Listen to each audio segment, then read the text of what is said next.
Bonjour les amis, j'espère que vous allez bien. Les guidances astro pour les 3 prochains mois à venir à partir du moment où vous tombez sur la vidéo. On va voir avec quel signe on va travailler aujourd'hui. J'en ai 2 qui sortent, Lion, Poisson. Allez, je les remets là-dedans. N'hésitez pas à liker et à vous abonner en cliquant sur la petite cloche en dessous de la vidéo pour recevoir les notifications chaque fois que je poste une guidance. Ça me permet d'avoir envie de continuer, de voir que ça plaît et d'être beaucoup plus visible sur YouTube pour pouvoir agrandir notre communauté sur cette chaîne YouTube. J'ai créé un groupe Facebook privé, Pomme Plume Tarot, Oracle et compagnie. Venez nous rejoindre en toute intimité, en toute simplicité et dans le respect des autres et de soi-même sur nos croyances, qu'elles soient différentes ou les mêmes. Vous êtes les bienvenus. N'hésitez pas à venir demander l'adhésion au groupe privé sur Facebook. Donc voilà, c'est parti. Avec quel signe allons-nous faire cette guidance aujourd'hui? Les cancers, signe d'eau. Donc c'est parti, l'oracle des miroirs pour tout ce qui est ce que l'on traverse concrètement dans notre vie, et le Light Tarot pour mettre en lumière ce que l'on a au plus profond de soi. Donc signe du cancer, c'est parti. Guidance intemporelle qui commencera à partir du moment où vous visionnerez cette vidéo et qui sera effective pour les 3 mois à venir. Je les fais rarement les signes astro puisqu'il y en a 12, ça me prend énormément de temps. Donc du coup, c'est vrai que c'est pas quelque chose que je fais tous les mois. C'est voilà, c'est assez prenant en énergie et en temps. Donc bon, bref, de toute façon, je marche à l'intuition, donc c'est comme si on me disait, voilà, je recevais un message de mes guides qui me disaient, ouais, voilà, là, tu as besoin, voilà, les gens, ils ont besoin de ça, tu as des messages à faire passer concernant les signes astro, fais les signes astro, fais une guidance sur l'amour, je fais une guidance sur l'amour, fais une guidance sur les défunts, je fais une guidance sur les défunts, j'écoute mes intuitions et mes guides. Alors, pour le signe du cancer, on a 4 cartes qui sont tombées. On a la joie, la fête, l'union, le mariage, le Pax, les festivités. Vraiment, on fait la fête. On prend du temps pour soi. Peut-être qu'il y a le temps qui passe. On passe son temps à faire la fête. Et il y a une communication, des correspondances qui sont peut-être coupées. En séparation, il y a une séparation peut-être entre le féminin et le masculin. Peut-être que alors le féminin, ça représente les rêves, les intuitions. Le masculin, c'est l'action. Peut-être qu'on a un déséquilibrage où le masculin qui est coupé de son féminin, ou alors si c'est une histoire de couple, parce que je vois quand même qu'on a l'histoire du couple là, il y a une coupure de correspondance qui prend du temps. Mais ça ne nous empêche pas spécialement d'être dans la joie, les festivités. Hop.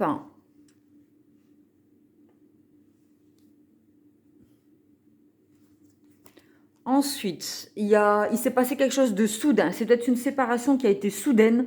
En fait, ça nous est tombé sur le coin de la tronche, ou c'est nous qui avons acté cette séparation dans un couple. On a ressenti le besoin de poser une séparation. Et on a les accusations.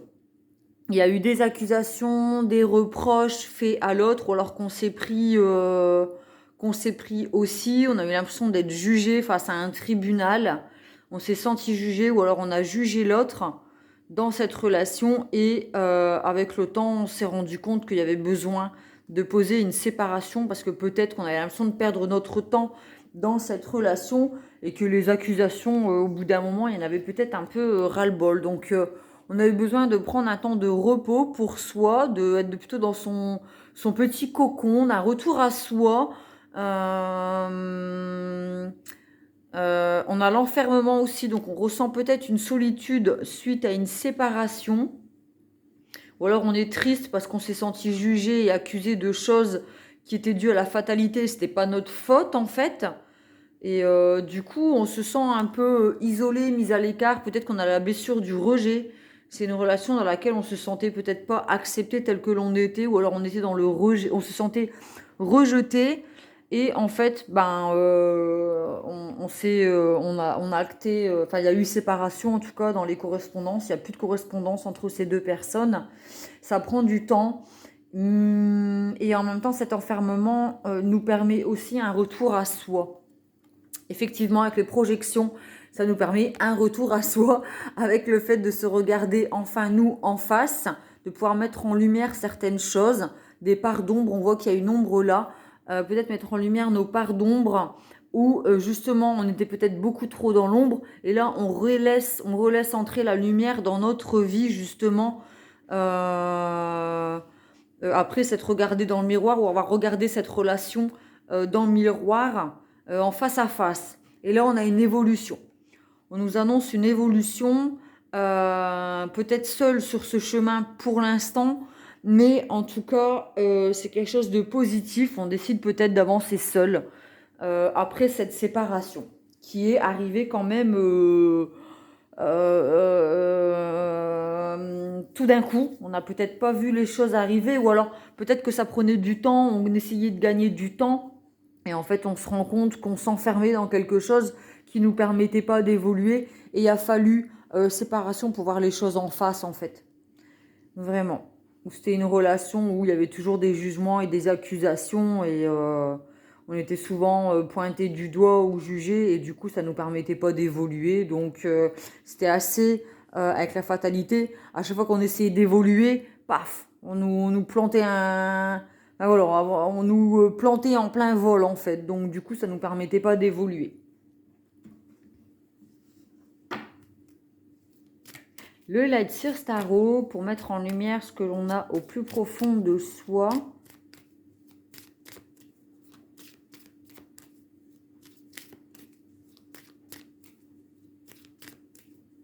Il y a peut-être quelqu'un qui a la blessure du rejet, sur lesquels il va falloir travailler, regarder sa blessure en face. La blessure du rejet, elle se manifeste avec le masque de l'indépendant.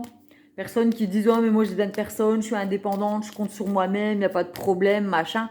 Et en fait, c'est la blessure du rejet qui qu'on porte ce masque du dépendant. Pardon. Ah c'est ça, c'est du dépendant, je crois. On est dépendant affectif. Et du coup, c'est pas bon parce que ça nous empêche d'évoluer.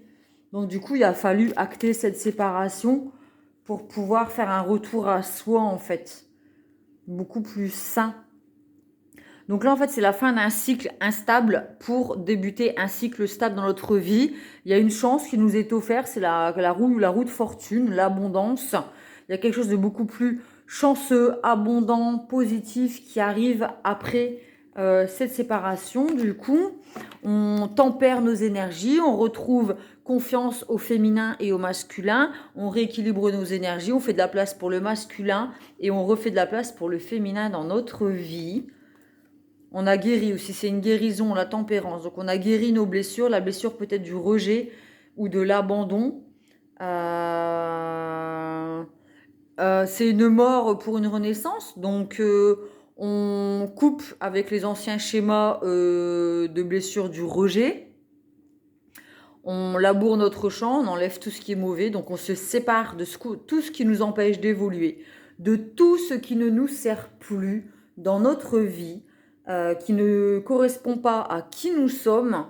On replante des graines de lumière, d'amour et d'abondance dans notre champ, dans nos propres jardins intérieurs, et on arrose nos plantes, on prend le temps avec la carte du temps, on prend du temps pour soi, pour se reconstruire, pour se redécouvrir, pour se retrouver. Et là, on effectue une renaissance où on enlève les masques, on se montre au monde tel que nous sommes, au plus profond de soi. On a retrouvé l'équilibre entre le masculin et le féminin dans notre vie, donc on réalise nos rêves, nos passions, notre créativité, on écoute nos émotions, on est maître de nos choix, on écoute notre cœur et on se sent entier, on n'est plus dans cette dépendance affective. Donc effectivement, il y a eu un temps d'introspection, on a peut-être été voir un thérapeute pour pouvoir aller chercher au plus profond de soi ses blessures et ses pardons pour aller les mettre en lumière et revenir à quelque chose de plus lumineux, parce qu'on était quand même dans cette espèce peut-être de relation dans laquelle en fait on se sentait seul. On avait beau être avec la personne, en fait on se sentait seul et dans l'ombre. Et là voilà, c'est un retour au sacré, à la lumière. Là on voit qu'il y a des marches. Et là, idem, le gardien du sacré, c'est le pape dans le tarot de Marseille. C'est une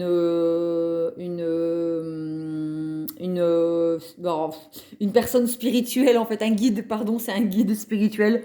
Donc un psy, un thérapeute, voilà, c'est quelqu'un qui... Voilà, c'est une relation sacrée aussi, s'il y a une relation dans le couple, vous êtes dans une relation sacrée, mais aussi à vous-même, où vous évoluez vers la lumière. Vous passez vraiment de l'ombre à la lumière, en fait. Relation sacrée avec vous-même. D'accord? Vous laissez entrer le masculin sacré dans votre vie et vous laissez entrer le féminin sacré dans votre vie. Et on coupe du coup avec tout ce qui est toxique, manipulation, perversion. Donc comme je disais avec la blessure du rejet, les dépendances affectives où on est... Voilà, c'est le manque affectif qui nous maintient dans des relations toxiques où l'autre nous manipule, se sert de nous, prend nos énergies pour pouvoir lui être bien. Ou alors c'est des anciens schémas familiaux, pardon, où on vous a inculqué que vous n'étiez pas méritant, pas assez, pas légitime. Là, vous dites stop, vous coupez avec tout ça, vous faites une introspection et vous revenez à quelque chose de beaucoup plus lumineux et vous écoutez aussi vos passions, ce qui brûle dans votre petit ventre, là, votre créativité, les petits papillons qui sont dans le ventre, vous les remettez en lumière et vous osez les vivre en fait dans votre vie. Mais en tout cas, vous vous coupez avec des relations, des personnes, des schémas répétitifs familiaux. Enfin voilà, ça ne veut pas dire que c'est quelqu'un, même si on avait quand même le couple et la séparation. Stop la négativité dans votre vie. Donc voilà, effectivement, séparation, foudre. On a encore la carte de la fidélité. Enfin, ça représente aussi la carte de la fatalité. Hein. C'est quelque chose qui nous est tombé sur le coin de la tronche, la séparation, mais il y avait besoin de passer par là. C'est des choses qui à l'intérieur qui sortent aussi. Hein. Donc en allant voir un thérapeute, on a su aller au plus profond de soi pour... C'est quelque chose qui sort, d'accord? C'est quelque chose qui est mis en lumière. Quelque chose qui est à l'intérieur et qui sort. Mais c'est assez soudain. Donc voilà. Et là, après avoir sorti toute cette négativité, cette toxicité, tout ce qui nous empêchait d'être équilibrés dans notre vie et de guérir, d'avoir mis en lumière ces blessures et de les avoir guéries grâce à l'aide d'une personne, d'une thérapie ou d'une introspection, enfin voilà, d'avoir coupé en tout cas avec des schémas toxiques, on devient une personne beaucoup plus stable, sage, mature, on est dans la sagesse, dans la spiritualité, on est connecté à ses intuitions, on a le savoir et la connaissance, on est connecté au monde du spirituel on apprend à garder le silence parce qu'on a le chakra de la gorge qui est recouvert par un foulard, mais elle est sereine. Elle sait de toute manière qu'elle est dans sa droiture, dans sa légitimité. Elle a la connaissance, elle est sereine face aux attaques toxiques qui peuvent tenter de l'attaquer. Cette personne, elle sait qu'elle est connectée et sereine avec ses croyances et elle n'a plus besoin de se défendre, de se justifier. Elle a trouvé sa place et elle sait que sa place, c'est vers la lumière, c'est vers l'évolution. On a encore le chemin et le chemin et c'est toujours vers la lumière et vers la lumière avec le petit soleil. Donc cette personne, elle sait que sa vie, ça n'est pas la noirceur, la toxicité, la dépendance affective. Elle a coupé avec ça après avoir effectué un temps de pause et d'introspection avec elle-même et quelqu'un qui a pu peut-être l'aider, si c'est possible, et elle atteint la sagesse et vraiment l'ancrage, même si la papesse, c'est pas spécialement l'ancrage, mais en tout cas, on a aussi une relation papesse. J'avais pas fait attention. Ah, il peut y avoir aussi une rencontre, coup de foudre entre deux personnes très connectées spirituellement. C'est possible aussi, qui sont tous les deux passés par un moment difficile, qui ont tous les deux traversé le même chemin. On peut peut-être parler de flammes jumelles. Allez voir sur Google, YouTube si vous voulez avoir une explication des flammes jumelles. Ça peut être âme sœur ou une relation basique. Il y a pas de degré d'amour.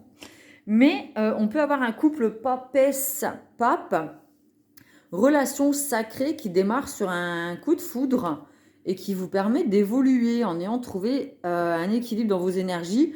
Et comme je disais tout à l'heure, en ayant laissé entrer le masculin sacré et le féminin sacré dans votre vie. Après, bien sûr, une séparation d'avec les énergies toxiques et après une guérison. Donc, avoir effectué un travail sur soi qui vous a permis d'évoluer et d'aller, de renaître. Renaître à qui vous êtes vraiment, au plus profond de vous et qui se reflète du coup à l'extérieur avec des choses beaucoup plus lumineuses. Voilà, voilà. Ben, j'espère que cette guidance vous a plu, qu'elle vous a apporté des réponses pour nos petits cancers, pour les 3 prochains mois, à partir du moment où vous regardez cette vidéo. Mettez un petit pouce, abonnez-vous, un petit commentaire, ne serait-ce qu'un petit cœur, un petit pouce, peu importe. Un petit retour positif pour moi, me donner l'énergie et l'envie de continuer. Une pensée pour ceux et celles qui se battent contre la maladie en ce moment. Des gros bisous pour eux, des gros bisous à vous. Prenez soin de vous. À très vite.